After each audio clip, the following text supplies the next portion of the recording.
إن الحمد لله إن الحمد لله نحمده ونستعينه ونستغفره ونعوذ بالله من شرور أنفسنا ومن سيئات أعمالنا من يهده الله فلا مضل له ومن يضلله فلا هادي له وأشهد أن لا إله إلا الله وحده لا شريك له وأشهد أن محمدا عبده أما بعد فإن خير الحديث كتاب الله وخير الهدي هدي محمد صلى الله عليه وسلم وشر الأمور محدثاتها وكل محدثة بدعة وكل بدعة ضلالة وكل ضلالة في النار. قد قال الله تعالى في القرآن المجيد: فأعوذ بالله من الشيطان الرجيم. يا أيها الذين آمنوا اتقوا الله حق تقاته ولا تموتن إلا وأنتم مسلمون. وقال النبي صلى الله عليه وسلم: عليكم بسنتي وسنة الخلفاء المهديين الراشدين تمسكوا بها وعضوا عليها بالنواجذ. محترم و مکرم حاضرین جمعہ، تمام تعریفیں، کبریائی، بڑھائی اس اللہ رب العالمین کے لیے لائق و زیبا ہے جو سارے جہانوں کا پالنہار ہے۔ خود اپنی بابت اپنا تعارف کرواتے ہوئے اللہ رب العالمین نے ارشاد فرمایا: ان ربکم اللہ الذی خلق السماوات والارض فی 6 ایام ثم استوى علی العرش. بے شک تمہارا پروردگار، تمہارا رب وہ اللہ ہے جس نے زمین و آسمان کو صرف 6 دنوں میں پیدا کیا، پھر وہ عرش پر مستوی ہو گیا۔ اسی طریقے سے ایک اور مقام پر اپنی بادشاہت کے بارے میں رب کائنات نے واضح کرتے ہوئے ارشاد فرمایا: تبارک الذی بیدہ الملک. بڑی بابرکت والی ہے وہ ذات جس کے ہاتھ میں بادشاہت ہے، وَهُوَ عَلَى كُلِّ شَيْءٍ قَدِيرٌ، اور وہ ذات ہر چیز پر قادر ہے۔ حاضرین گرامی، بعدہ لاکھوں کروڑوں درود و سلام ہو تمام انبیاء کرام پر، خصوصاً محمد عربی صلی اللہ علیہ وسلم پر، کہ جن کی اتباع کو، پیروی کو اللہ رب العالمین نے ہم پر لازم کر دیا۔ فرمایا: وَمَا آتَاكُمُ الرَّسُولُ فَخُذُوهُ، کہ رسول اللہ صلی اللہ علیہ وسلم جو کچھ تمہیں دیں تم اسے لے لو۔ وَمَا نَهَاكُمْ عَنْهُ فَانْتَهُوا، اور رسول اللہ صلی اللہ علیہ وسلم جس چیز سے تمہیں روک دے، منع کر دے، رکنے کو کہیں، تم اس چیز سے رک جاؤ، اپنے آپ کو تھام لو، ٹھہر جاؤ۔ حاضرین گرامی، نبی محترم صلی اللہ علیہ وسلم کے نقش قدم پر چلنا، آپ کی فرما برداری کرنا، آپ کی اطاعت کرنا، آپ کی پیروی کرنا میرے اور آپ کے لیے لازم و ملزوم عمل ہے۔ اور تقاضا یہاں پر اس بات کا ہے کہ ہم اپنی زندگی کا ہر لمحہ اسی طریقے سے گزارنے کی کوشش کریں جو روش، جو طریقہ محمد صلی اللہ علیہ وسلم کا ہے۔ اسی لیے قرآن مجید نے یہ بیان واضح کر دیا کہ تمہاری زندگی ہو تو اسوہ حسنہ جیسی ہو۔ تمہارے لیے اگر کوئی نمونہ ہے، نموذج ہے، آئیڈیل ہے، تو وہ محمد عربی صلی اللہ علیہ وسلم کی سیرت ہے۔ اللہ کا فرمان ہے: لَقَدْ كَانَ لَكُمْ فِي رَسُولِ اللَّهِ أُسْوَةٌ حَسَنَةٌ، تمہارے لیے بہترین نمونہ، نموذج، کہ جس کے نقش قدم پر تم چلو، کہ جس کی زندگی کو تم اپنی زندگی میں ڈھالنے کی کوشش کرو، وہ شخصیت و کردار محمد عربی صلی اللہ علیہ وسلم ہے۔ انہی کے بتائے مطابق تمہیں زندگی گزارنی ہے، انہی کے سکھائے مطابق تمہیں زندگی گزارنی ہے، انہی کی تعلیمات پر تمہیں عمل کرنا ہے۔ انہوں نے جو نظام حیات بتلایا ہے اسی نظام حیات کے مطابق انہی قوانین پر عمل کرتے ہوئے اپنی اخروی زندگی کی طرف قدم بڑھانا ہے۔ یاد رکھیے حاضرین گرام، نبی محترم صلی اللہ علیہ وسلم جو نظام لے کر آئے اس نظام کا نام اسلام ہے، اور اسلام ایک ایسا دین، ایک ایسا مذہب ہے جو مکمل حیات ہے۔ کیا ہے؟ مکمل حیات ہے۔ اس کے اندر آدمی کے حیات کی تکمیل ہے۔ یہ آدمی کو ایسی زندگی جینا سکھاتا ہے جو رب کائنات کی بارگاہ میں محبوب ہے، جو رب کائنات کی بارگاہ میں مقبول ہے، جو رب کائنات کو پسند ہے۔ دین اسلام ایسی زندگی جینا ہمیں سکھاتا ہے۔ تو یاد رکھیے کہ یہ دین اسلام ایک مکمل ضابطۂ حیات ہے، اور یہ دین اسلام ایسا ضابطۂ حیات ہے جو ضلالت و گمراہی اور جہالت سے بالکل پاک ہے، مبرہ ہے، اور یہ نظام حیات دلائل و براہین سے آراستہ و پیراستہ ہے۔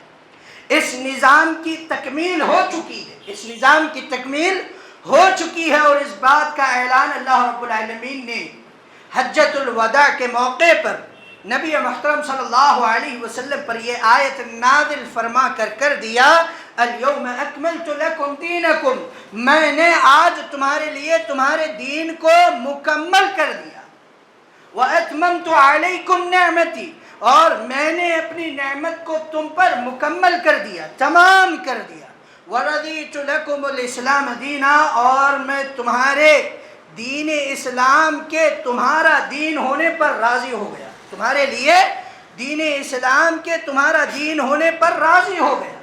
یہ بیان، یہ اعلان ہو چکا ہے حجۃ الوداع کے موقع پر۔ صحیح بخاری کی حدیث ہے، حدیث نمبر 45، حدیث نمبر 45، عمر بن خطاب رضی اللہ تعالی عنہ راوی ہیں، ایک یہودی، ان رجلا من الیہود، ایک یہودی شخص عمر بن خطاب رضی اللہ تعالی عنہ کی بارگاہ میں آتا ہے اور کہتا ہے، یا امیر المؤمنین، اے امیر المؤمنین، آیتن، ایک آیت، تقرؤونہا، جسے تم پڑھتے ہو، فی کتابکم، جو آیت تمہاری کتاب میں موجود ہے، لولا علینا نزلت، اگر وہ آیت ہم پر نازل ہوتی، اگر وہ آیت ہم پر نازل ہوتی، لاتخذنا ذلک اليوم عیدا، تو ہم اس آیت کے نازل ہونے کے دن کو عید کا دن بنا لیتے۔ کیا بنا لیتے؟ اس آیت کے نازل ہونے کے دن کو عید کا دن بنا لیتے۔ عمر بن خطاب رضی اللہ تعالی عنہ نے پوچھا، ای آیہ، کون سی آیت؟ تو اس یہودی شخص نے اس آیت کی طرف نشاندہی کرائی، فرمایا کہ الیوم اکملت لکم دینکم۔ اس آیت کو اس یہودی نے تلاوت کیا، تو عمر بن خطاب رضی اللہ تعالی عنہ نے اس کا جواب دیتے ہوئے کہا، عرفنا ذلك اليوم نزلت فيه علی النبی صلی اللہ علیہ وسلم، ہم اس آیت کے نازل ہونے کے دن کو جانتے ہیں جب یہ رسول اللہ صلی اللہ علیہ وسلم پر نازل ہوئی، وَهُوَ قَائِمٌ بِعَرْفَةٍ، اللہ کے نبی صلی اللہ علیہ وسلم عرفہ میں کھڑے ہوئے تھے، یوم جمعۃ، اور وہ دن جمعے کا دن تھا۔ یہودی نے کہا کہ اگر یہ آیت ہمارے پاس نازل ہوتی تو ہم اس دن کو عید کا دن بنا لیتے۔ تو اس کا جواب دیتے ہوئے عمر بن خطاب نے بتلایا کہ یہ آیت نازل ہی عید کے دن ہوئی، ایک تو عرفہ کا دن، یہ بھی مسلمانوں کے لیے عید ہے، اور اسی طریقے سے اس پر سونے پر سہاگا یہ کہ وہ جمعہ کا بھی دن تھا جو مومنین کی ہفتہ واری عید ہے۔ الغرض، بتلانے کا مقصود و مطلب یہ ہے کہ احکام الہی یا پھر نظام اسلام مکمل ہو چکا ہے، اس کے اندر ذرہ برابر کسی کمی یا ذرہ برابر کسی زیادتی کی گنجائش نہیں ہے، کسی بدعت، کسی خرافت کی دین اسلام کے اندر اب گنجائش نہیں ہے۔ لیکن افسوس صد افسوس اس بات کا ہے کہ شیطان اور اس کے پیروکار اپنی محنت میں لگے ہوئے ہیں، اپنی محنت میں لگے ہوئے ہیں۔ ان کی جارحانہ کوششوں کا سبب یہ ہوا کہ آج دین اسلام ایک مسلمان کے گھر پہنچا بھی ہے تو بدعات و خرافات میں غلط ملت ہو کر پہنچا ہے۔ آج دین اسلام خرافات اور بدعات کے تحت ڈھپا ہوا ایک مسلمان کے پاس موجود ہے۔ حقیقی اسلام کیا ہے اسے اس بات کا علم نہیں ہے، وہ خرافات کو ہی اسلام سمجھتا ہے اور اسی کے مطابق اپنی زندگی گزارتا ہے، حالانکہ دین اسلام خرافات و بدعات سے مبرہ ہے، پاک ہے، اس میں گنجائش نہیں ہے۔ اور آج کا مسلمان زندگی بھی ویسے ہی گزار رہا ہے۔ ماہ رواں، یہ جو مہینہ جو چل رہا ہے سفر کا مہینہ ہے۔ کون سا مہینہ ہے؟ سفر کا مہینہ ہے۔ اس مہینے کو لے کر خصوصاً مسلمان کس قدر بدعات و خرافات میں پڑے ہوئے ہیں، کس قدر بدعات و خرافات میں پڑے ہوئے ہیں۔ اس مہینے کو سب سے پہلے مسلمان ہی کہتے ہیں کہ یہ مہینہ کیا ہے؟ منحوس مہینہ ہے، معاذ اللہ۔ کیا ہے؟ منحوس مہینہ ہے۔ بدشگونی لیتے ہیں اس مہینے سے۔ اس مہینے کے اندر اچھے کام نہیں کرنا چاہیے، ورنہ کیا ہو جاتا؟ اسے نحوست لگ جاتی ہے۔ یہ مسلمان کا عقیدہ ہے، حالانکہ دین اسلام نے یہ نہیں سکھایا۔ اس مہینے میں کوئی نیا کام نہیں شروع کرنا چاہیے، ورنہ کیا ہو جائے گا؟ اس نئے کام کو نحوست لگ جائے گی۔ یہ ایک مسلمان کا عقیدہ ہے۔ اس مہینے میں شادی بیاہ نہیں کرنی چاہیے۔ کیوں؟ کیونکہ اس مہینے میں کیے جانے والے رشتے ٹکتے نہیں، نحوست کے سبب ٹوٹ جاتے ہیں۔ یہ آج کے مسلمان کا عقیدہ ہے۔ شروع کے سفر کے پہلے 13 دن کو مسلمان کہتے ہیں 13 تیزی، 13 تیزی۔ اس کا مطلب کیا ہے؟ کہ بھر کے مصیبتیں گرتی ہیں اس مہینے میں، اس مہینے میں بھر کے۔ قریب بعض لوگوں نے تو اپنی کتابوں میں لکھ رکھا ہے 9,20,000 مصیبتیں اس مہینے کے اندر ٹوٹ کر پڑتی ہیں۔ اعوذ باللہ من ذالک۔ ایسا مسلمانوں کا عقیدہ ہے، ایسا مسلمانوں کا عقیدہ ہے، اور یہ عقیدہ ہر دور میں رہا ہے، یہ عقیدہ ہر دور میں رہا ہے۔ جہالت میں بھی یہ عقیدہ تھا، جہالت میں بھی یہ عقیدہ تھا۔ ماہ سفر کا عرب جاہلین بڑا غلط استعمال کیا کرتے تھے۔ اس مہینے کے ساتھ بڑی بے حرمتی بھی ہوا کرتی تھی۔ سب سے پہلے اس مہینے کو لے کر جاہلیت کے اندر 2 عقیدے تھے، اور دونوں کے دونوں عقیدے غلط تھے۔ پہلا عقیدہ یہ تھا کہ ماہ محرم اور ماہ سفر کے ساتھ زیادتی ہوتی، آگے پیچھے کر دیتے، کبھی سفر کو پہلے محرم کو بعد میں، اس طریقے سے عرب جاہلین کیا کرتے تھے۔ قرآن نے اسی بات کو النسیء کہا۔ کیا کہا؟ النسیء، یعنی آگے پیچھے کرنا، مؤخر کرنا، اس کے معنی ہیں۔ اللہ کا فرمان ہے انما النسیء زیادۃ فی الکفر۔ نسی یعنی ماہ محرم کو مؤخر اور ماہ سفر کو مقدم کرنا، سفر کو مقدم کرنا، یہ کیا ہے؟ نسی ہے۔ اور نسی یہ ایسا جرم ہے زیادۃ فی الکفر، جو کفر میں زیادتی کرتا ہے، جو کفر میں زیادتی کرتا ہے۔ پھر زیادتی کس طرح ہوتی ہے اللہ نے یہ بھی واضح کر دیا، فرمایا کہ یہ لوگ اس طریقے سے کیا کرتے تھے کہ یحلونہ عاما، ماہ محرم کو ایک سال تو یہ حلال قرار لیتے تھے۔ اعلان ہوتا تھا کہ بھائی اس سال محرم بعد میں آئے گا، پہلے سفر آئے گا، پہلے سفر آئے گا، لہذا قتال کیا کرتے تھے، لوٹ مار کیا کرتے تھے، محرم کا احترام پامال کر دیا کرتے تھے۔ پھر وَيُحَرِّمُونَهُ عَامًا، کبھی ایک سال محرم کو اس کے احترام کے ساتھ گزارتے تھے۔ لِيُوَاطِئُوا عِدَّةَ مَا حَرَّمَ اللَّهُ، تاکہ گنتی پوری ہو جائے۔ کبھی اگر یہ محرم کو حلال کر لیتے تو سفر کو کیا کہتے ہیں کہ اب یہ سفر کا مہینہ نہیں، محرم کا مہینہ ہے، ہم اس میں احترام کریں گے۔ اس طریقے سے آگے پیچھے کرتے تھے۔ یہ ایک سب سے بڑی غلطی جاہلیت کی تھی۔ دوسری غلطی یہ تھی کہ وہ ماہ سفر کو کیا سمجھتے تھے؟ منحوس مہینہ سمجھتے تھے۔ کیا سمجھتے تھے؟ بدشگونی والا مہینہ سمجھتے تھے۔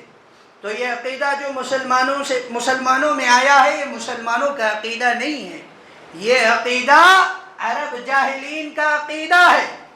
قبل از نبوت جو عقیدگی وہ برائیاں لوگ پالے ہوئے تھے، یہ وہی عقیدگی اور وہی برائی ہے جو آج مسلمانوں کے اندر پنپ رہی ہے۔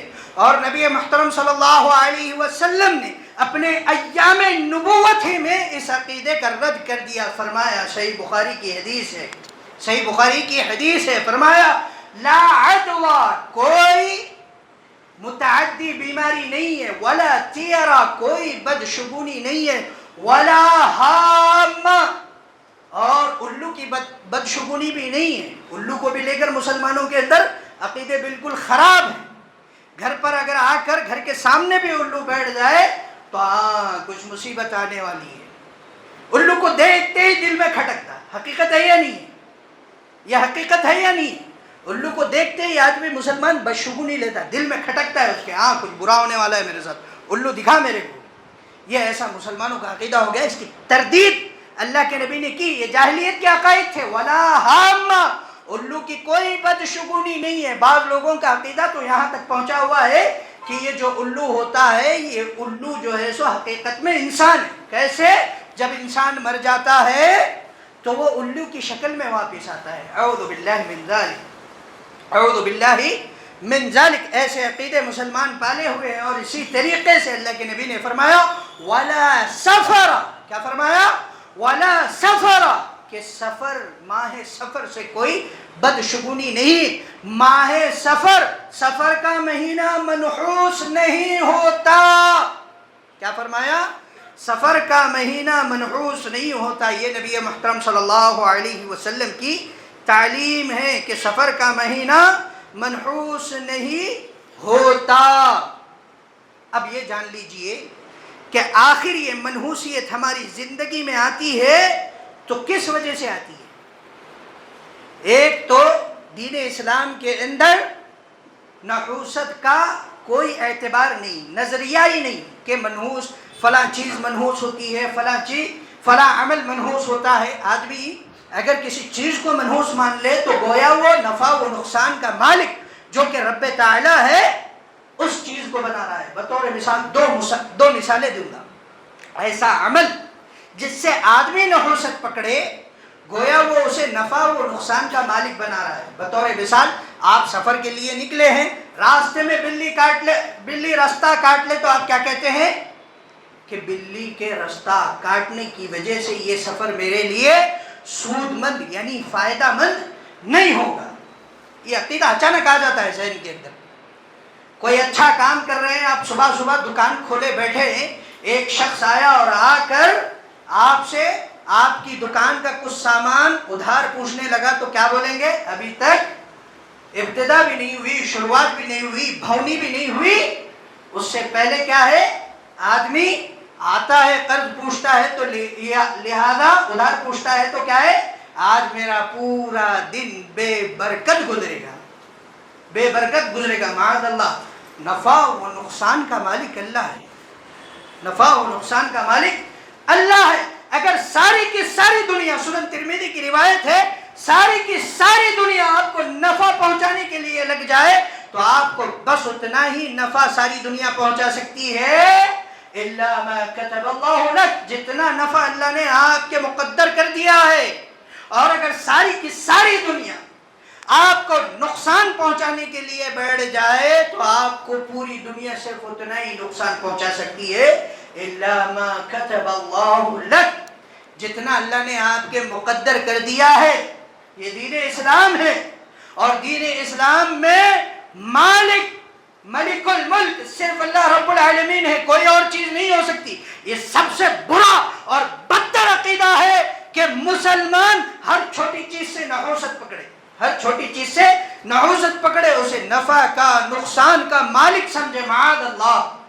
شرک ہے، شرک ہے۔ حدیث نے واضح کہہ دیا، حدیث کے اندر آتا ہے الطیرۃ شرک، تیارہ بدشگونی لینا، کسی چیز کو منحوس ماننا، کسی چیز سے نحوست پکڑنا، یہ شرک ہے۔ کیا ہے؟ شرک ہے، اس سے بچیے۔ یہ دین اسلام کا نظریہ ہے نہیں، یہ ان ڈرپوکوں کا نظریہ ہے جن کے پاس ایک خدا کے علاوہ دسیوں خدا، ایک خدا کے علاوہ دسیوں خدا کو جو ماننے والے ہیں، سانپ دکھ جائے تو اس کو بھی ماننے والے ہیں، پتھر کو بھی ماننے والے ہیں، پیڑ کو بھی ماننے والے ہیں، چرند پرند درخت کو بھی ماننے والے ہیں۔ یہ ان لوگوں کا عقیدہ ہے، مسلمان کا عقیدہ نہیں ہے۔ اسلام کے اندر نحوست نہیں ہے، ذرہ برابر بھی اسلام نحوست کے بارے میں درس نہیں دیتا۔ اسلام کہتا ہے وَلَا تِيَرَا، کوئی بدشگونی ہے ہی نہیں، کوئی بدشگونی ہے ہی نہیں۔ اب آئیے اس بات کی طرف بڑھتے ہیں کہ اگر بدشگونی نہیں ہے تو ہم جو بھی کام کرتے ہیں وہ کام الٹا کیوں پڑ جاتا ہے؟ یہ بھی تو زندگی میں ہے نا، یہ بھی تو حقیقت ہے نا۔ اس کے بارے میں اللہ رب العالمین نے ارشاد فرمایا ما اصاب من مصیبت فی الارض ولا فی انفسکم الا فی کتاب، جو بھی مصیبت تمہیں پہنچتی ہے یا پھر زمین پر آتی ہے تو وہ مصیبت مقدر ہو چکی ہے، لکھی جا چکی ہے کہ آدمی کو کہاں اٹھنا ہے، کہاں سنورنا ہے، کہاں بڑھنا ہے، کہاں درجے بلند ہونے ہیں، کہاں گرنا ہے، کہاں ٹھوکر لگنی ہے، یہ مقدر ہے، منحوسیت نہیں ہے۔ یہ کیا ہے؟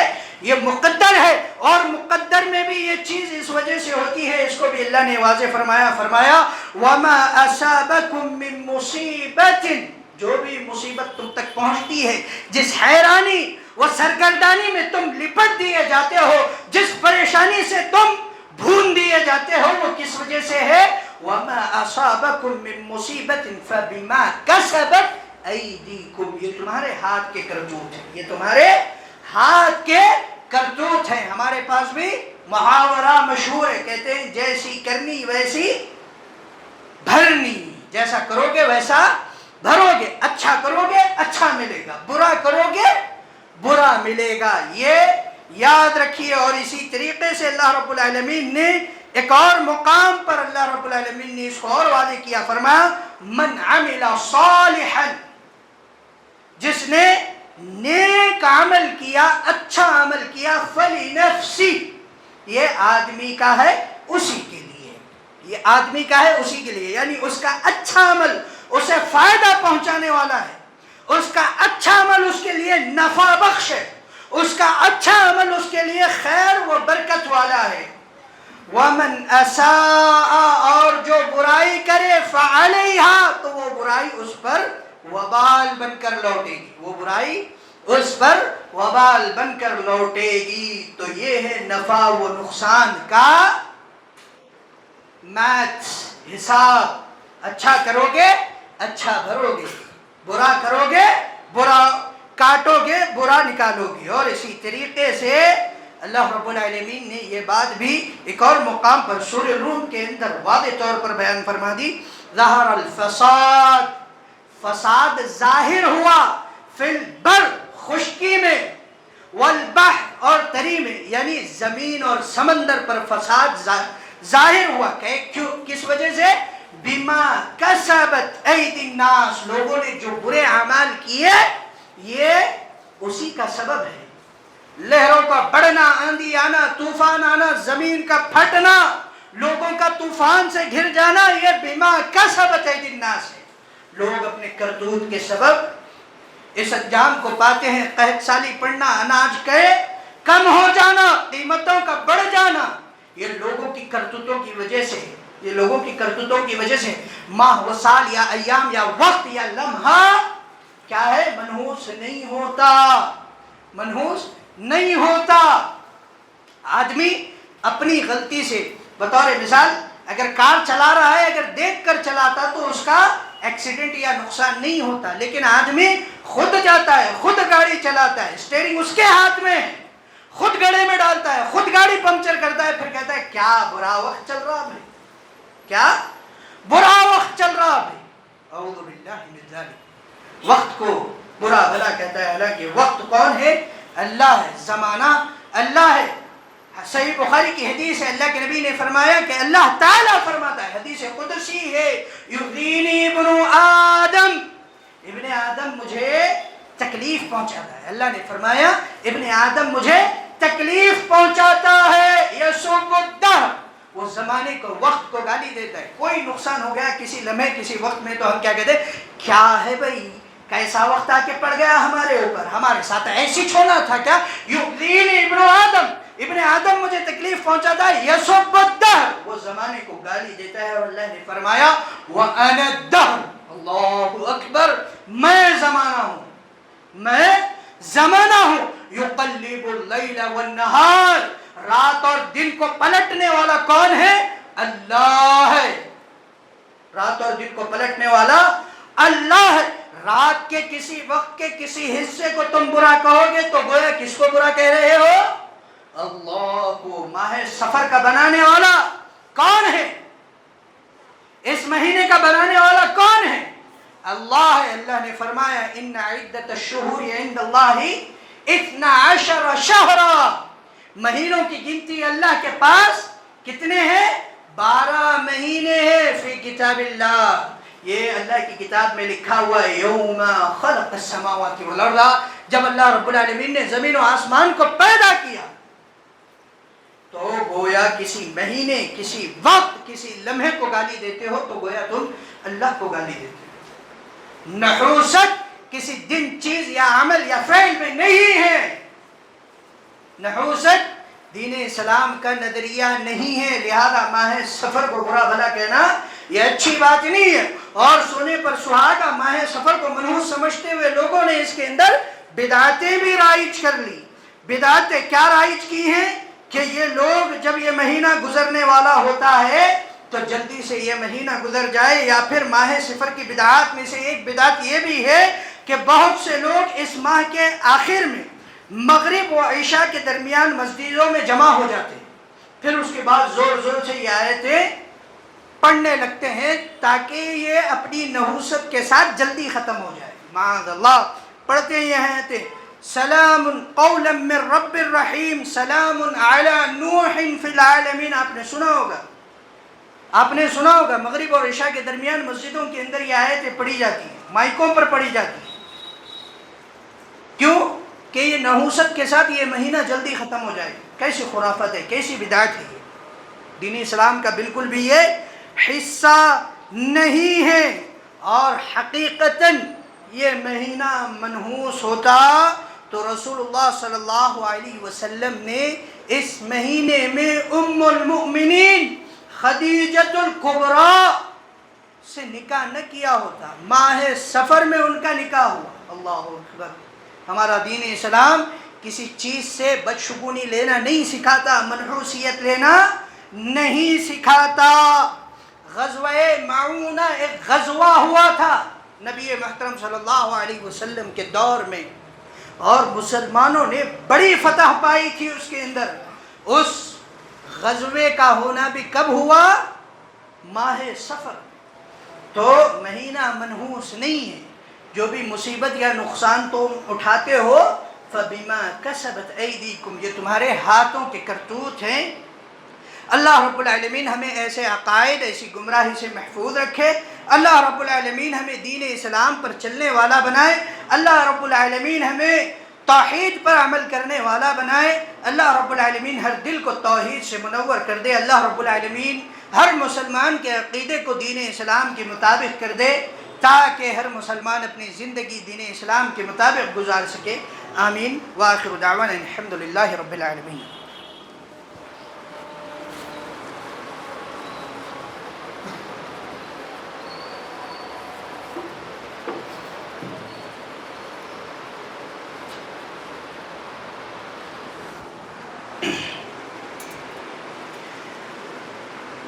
إن الحمد لله نحمده ونستعينه ونستغفره ونعوذ بالله من شرور أنفسنا ومن سيئات أعمالنا.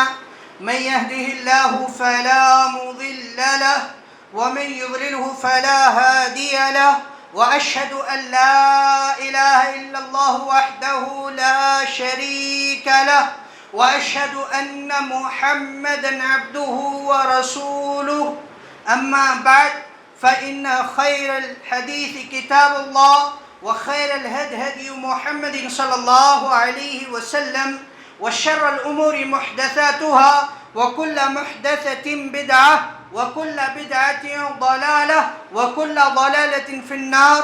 قد قال الله تعالى أن نصلي على نبينا صلى الله عليه وسلم: اللهم صل على محمد وعلى آل محمد كما صليت على إبراهيم وعلى آل إبراهيم إنك حميد مجيد. اللهم بارك على محمد وعلى آل محمد كما باركت على إبراهيم وعلى آل إبراهيم إنك حميد مجيد.